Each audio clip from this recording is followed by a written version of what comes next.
Hi, I'm Virginia Governor Ralph Northam, and you're listening to the Patients Come First podcast. Hi, and welcome to the VHHA's Patients Come First podcast. On this episode, we are excited to have Lorraine Roblin with us. Lorraine is a nurse who recently retired from Chesapeake Regional Healthcare, where she spent 29 years in the ICU. Prior to her June retirement, Lorraine was honored as the 2018 recipient of the Chesapeake Regional Healthcare Nurse Exemplar Award. That award is given to an exceptional nurse who never hesitates to help a patient, their family, or another nurse. Lorraine is a healthcare lifer and one of the many unsung frontline clinicians who help hospitals' patients each day. We'll discuss her lengthy nursing career in the conversation to come, but first, welcome to the show, Lorraine. Thank you. I'm excited to be here. Before we get into your nursing career, would you mind telling our listeners a little bit about your background and who you are as a person? Sure. I've lived in Chesapeake, Virginia most of my life. Went into nursing school directly out of high school. It was just always something I seemed to want to do, and it certainly is something I've enjoyed. Married to a wonderful man of 37 years, and I have two beautiful daughters, Janine and Chrissy. One's 29 and the other is 30.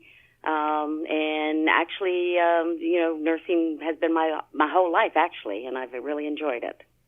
That's awesome. And what got you into nursing to begin with? I'm not really sure. My mother said I always wanted to be a nurse as a little girl. When I went into high school, I went into the Nurses Association club they had there, and it just seemed to be the right fit. So truly something you've wanted to do since you were a little girl. Pretty much, yes, ma'am. I love that. Well, one of the reasons we invited you on the Patients Come First podcast is that your accomplishments in nursing exemplify the ideal of putting patients first. So when it comes to caring for patients, nurses often have a lot of direct interaction with patients. They're there to listen to questions and concerns and to soothe someone who might be feeling scared or anxious about being in the hospital. As a nurse, how did that important responsibility influence your approach to patient care? I think that's probably the most important approach. Yes, it's important to keep the doctors informed what's going on, but I think the most important thing is keeping your patients informed and keeping them somewhat comforted. There's so many different needs and faceted of patients. There's the spiritual need, there's the physical need, the mental. There's so many things they need, and I think if they think a nurse is just willing to listen to them and care, I think that's what's important to them. So I think it really should determine a nurse's approach to things. Absolutely.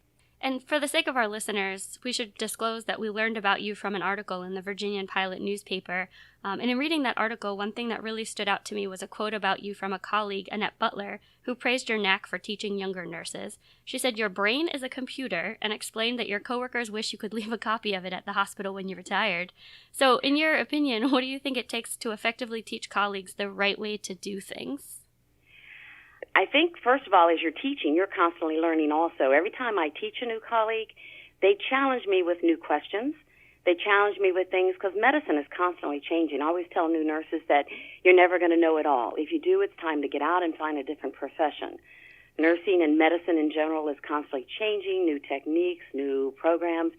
And I enjoy teaching the new people because I think it kept me on my toes also.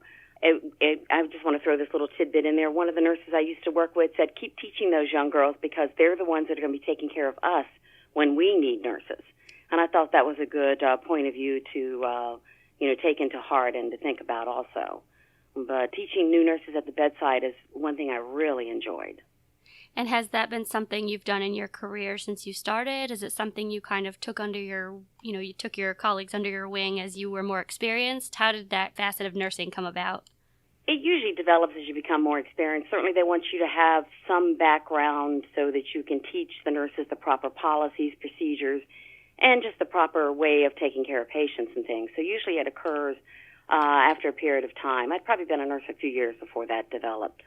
Understood. So when we have healthcare practitioners on the podcast, we like to ask them to share a memorable patient story. So thinking back on your career, which I realize is quite epic, are there any that stick out in your mind for one reason or another? There's always a few. There's always the challenges you have with some patients who can be difficult to get along with, but there are patients who sometimes you feel like, I can't take care of them another day, but then you realize later on that you have made a difference in their life and challenged them. One thing I remember in particular wasn't so much the patient. There was a family member one time when I worked at Petersburg that I was in a grocery store coming home. And, you're tired at the end of the day. You just want to go home. You don't want to really sometimes interact with people. And as I was shopping, I noticed this lady kept watching me throughout the store. And you're thinking, this is kind of eerie. Why is she watching me like this? You know, in today's time, you never know what to expect. Right. As I was checking out and leaving the store, the lady walked up to me, shook my hand, and thanked me for taking care of her husband. I didn't really remember her that well, which is sad to say, but we meet so many people. But as she thanked me, she slipped a $20 bill in my hand and walked out the door. And my thought to that was I felt like she probably needed the money worse than I did. But it really meant something to know you can make a difference and that people do appreciate what you do. That's unbelievable. And in a grocery store, I'm sure that was a weird experience. Very much so. Like I said, you always wonder when people are staring at you what they're up to. Totally understand that. Are there any other interesting stories that you have come across in your career in nursing that you'd like to share? I think it's interesting to know how the body protects yourself. We've had people that were very confused, combative, difficult to deal with in time. I remember one man in general that he wasn't really difficult to deal with, but he kept trying to climb out of the bed, was awake, talking to us, had all these issues where he was, I worked in the ICU, so these are critically ill patients. And I feel like that we, deep down, our body protects us from these things. He got better, got out of the ICU, went to the floor. He remembered none of the hospital, but when he left, that day he left to go to the rehab center is what the first thing he remembered. And I ran into him at IHOP with my mom, and we were sitting there eating, and all of a sudden somebody came over and says, your bill has been paid for. That's another incident where people do appreciate what you do, and he had paid the bill for me. But the thing I want to get out of this is it's amazing what people don't remember. And I think as nurses, we need to know that patients are not always responsible for what they say and they do, because we're in the front line, and sometimes we do get, cursed at, yelled at. People don't always appreciate what we do, even though it is for their better. And things we do hurt sometimes, even though it's to help them get better.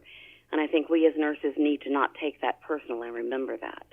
That makes sense. That's pretty powerful. Really appreciate you sharing that.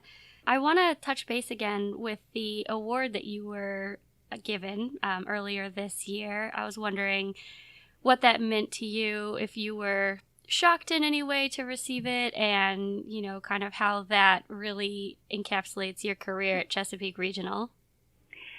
In the sense, the way that I was shocked is the fact that I feel like there are so many nurses that are deserving that award. There are so many great nurses who do great things and make an impact on other nurses and other patients' lives and stuff. And the fact that your fellow colleagues are the ones that nominate you, and it's a committee of your fellow colleagues that actually get together and decide who gets the award. So yes, I was extremely honored in that fact that your fellow colleagues respect you in that way. So before we finish, we like to end on a question we borrow from a popular BBC program. So if you were stranded on a deserted island, what book and what album would you take with you? But we're going to spot you a Bible, so one book other than that. Ooh. Oh, that's a good question. It can be any book. I'm not 100% sure. I love mystery, so it would probably be a mystery of some sort, but a book title itself, I'm not really sure what it would be. And an album, that's a really difficult question there. I would probably pick something from the oldies, more like, I guess, from the 60s or something like that, or 70s. I guess, we're stuck in that time warp, right? No, everything's making a comeback. Totally understand. Exactly, yeah. All right, well, that's really going to do it for us here. Is there anything else you'd like to add before we close up? I can't think of anything. I just think nursing is a great career for anyone who chooses the profession. We need bedside nurses really, really bad, people on the front line, as you say. And I think the trend is getting away from that some. It is hard work, but it's very rewarding. And it's great to know that you can make a difference in someone's personal life and hopefully can touch them also in some other way. Absolutely. Well said. Well, thank you, Lorraine, for joining us today on the Patients Comfort podcast. It was a pleasure having you on the show. And I was glad to be here. Thank you.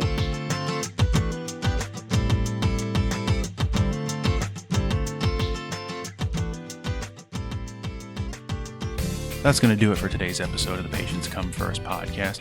You can find new episodes as they become available at www.vhha.com.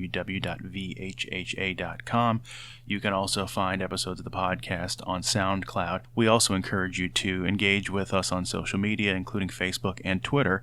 If you'd like to send us comments, questions, or feedback for the podcast, you can do that through our Twitter account at VirginiaHHA using the hashtag PatientsComeFirst. Thanks.